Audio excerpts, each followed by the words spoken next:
সুন্দর ফুটেছে না ফুলগুলো। আসি না, দেখিও না, জানিও না, এলাম বলে আজকে দেখলাম। ভীষণ সুন্দর লাগছে দেখুন, এক ঝাঁক যেন একটা জ্যান্ত ফুলদানি হয়ে রয়েছে।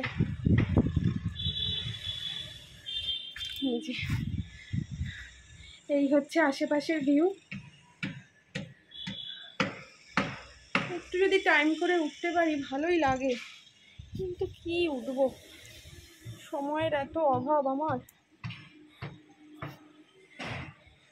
ইনি তো ফুটে শুকিয়েও গেলেন, দেখাই হলো না আমার।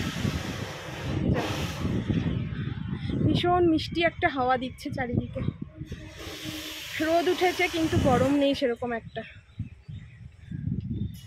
এই হলো আমার আশেপাশের ভিউ। সামনে বড় মাঠ, আগের দিনই বলেছিলাম, বিশাল মাঠ সামনে। বাড়িটা যদি একটু ফুলে ফুলে ভরাতে পারি মনটা খুব ভালো থাকে। খুব চেষ্টা করছি কিন্তু আর পেরে উঠছি না। কি সুন্দর লাগছে। ঠিক আছে, তাহলে আজ এইটুকুই, টাটা। নিচে রান্না পড়ে আছে, গিয়ে এখন রান্না অর্ধেক হয়ে গেছে, এখনো অর্ধেক পড়ে আছে।